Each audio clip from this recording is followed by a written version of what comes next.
Hola YouTube nautas, bienvenidos al canal.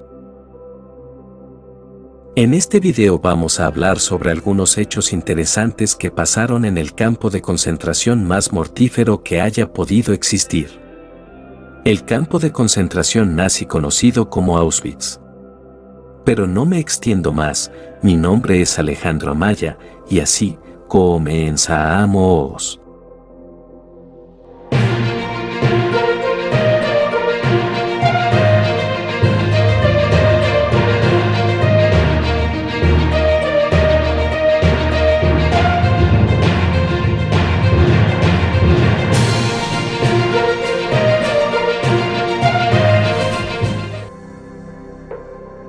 Auschwitz, el campo más grande y mortífero del sistema de campos de concentración y exterminio nazis, estaba ubicado en la pequeña ciudad de Oświęcim, Polonia, y sus alrededores, 37 millas al oeste de Cracovia.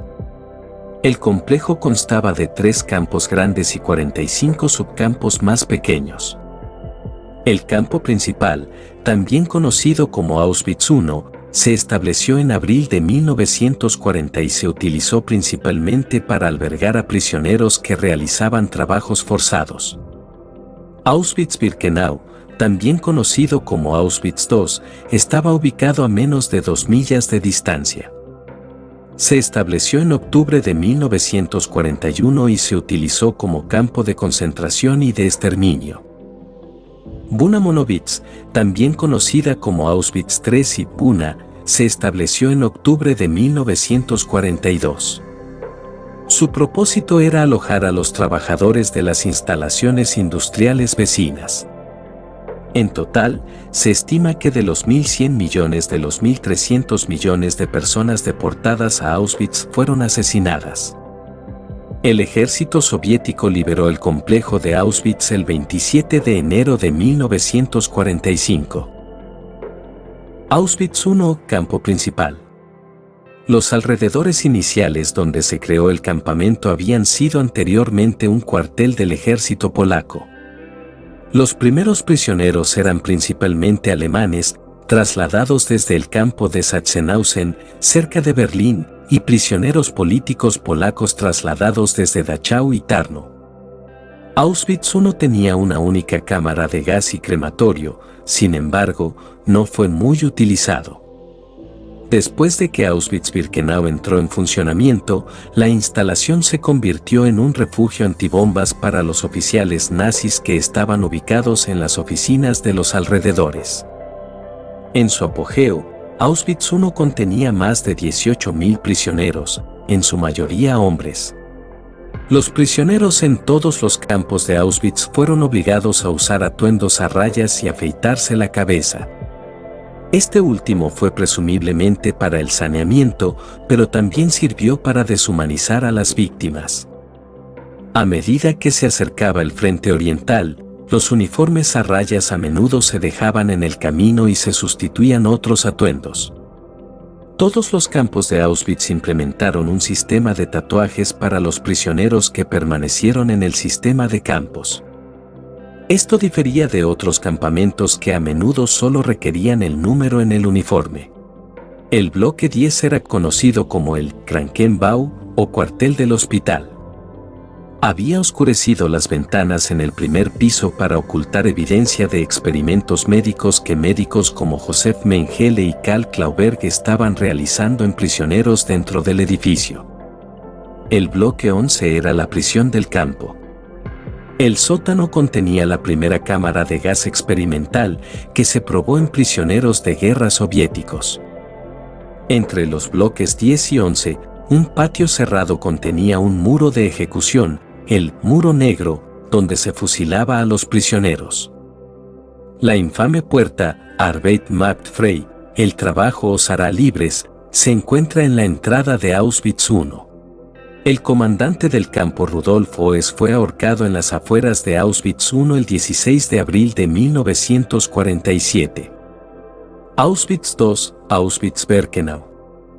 Construido en un campo abierto y pantanoso a menos de 2 millas de Auschwitz I y al otro lado del conjunto principal de vías del tren. La construcción del campo comenzó inicialmente en octubre de 1941 con el propósito inicial de ser un campo para 125.000 prisioneros de guerra.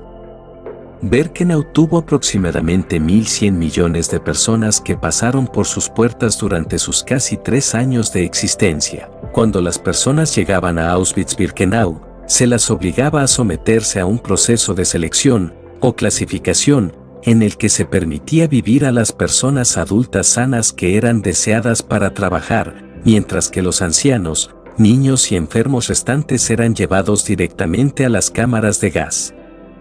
El 90% de todas las personas que ingresaron a Birkenau perecieron, un total estimado de 1 millón de personas. 9 de cada 10 personas asesinadas en Birkenau eran judíos.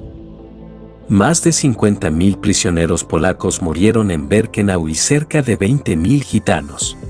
Se establecieron campos separados dentro de Birkenau para judíos de Theresienstadt y gitanos. El primero se estableció en caso de una visita de la Cruz Roja, pero se liquidó en julio de 1944 cuando era evidente que esta visita no se produciría. En mayo de 1944, se construyó un ramal de tren en el campo para ayudar con el procesamiento de los judíos húngaros. Antes de este punto, las víctimas eran descargadas en una estación de tren entre Auschwitz I y Auschwitz II. Birkenau contenía 4 grandes cámaras de gas, cada una de las cuales podía matar hasta 6.000 personas por día. Estas cámaras de gas estaban unidas a crematorios que quemarían las masas de cadáveres. Las cámaras de gas se disfrazaron de duchas para engañar a las víctimas y mantenerlas tranquilas y cooperativas durante todo el proceso. Las cámaras de gas utilizaban ácido prúsico, nombre comercial, Zyklon B. Este gas se conocía comúnmente como pesticida en los huertos y para la ropa de los presos.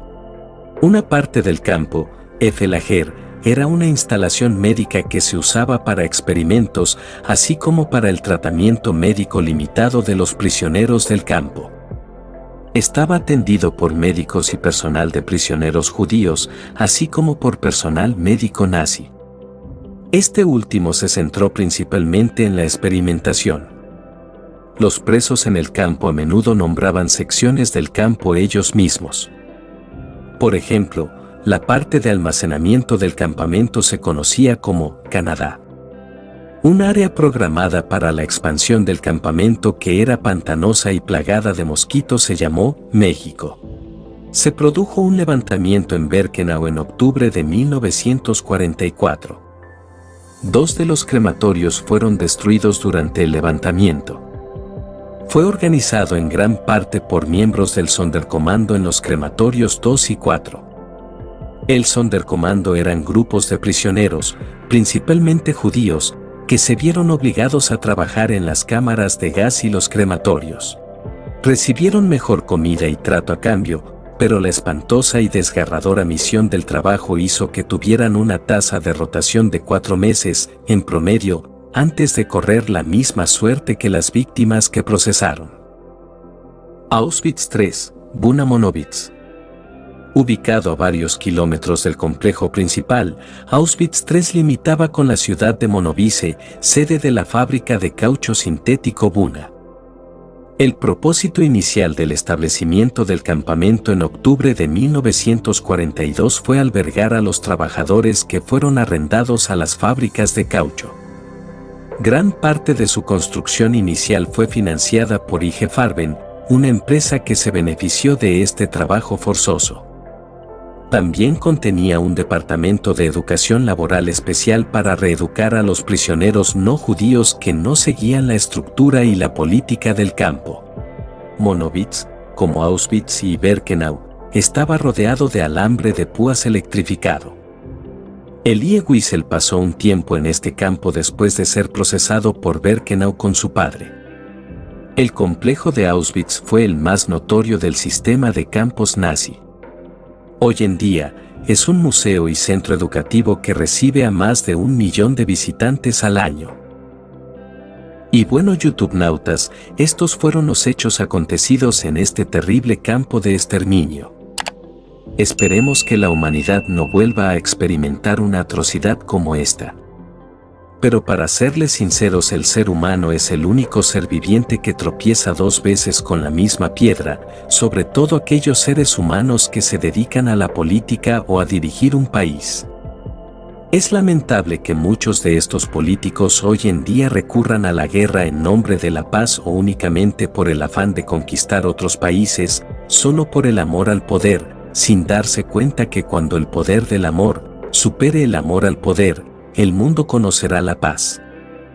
Si te gustó, por favor recompénsame con un like. Y si te gusta el contenido del canal, te invito a suscribirte y a activar la campanita para que no te pierdas ninguna de mis historias, que como podrás ver cuento con una amplia diversidad de ellas. Hasta la próxima.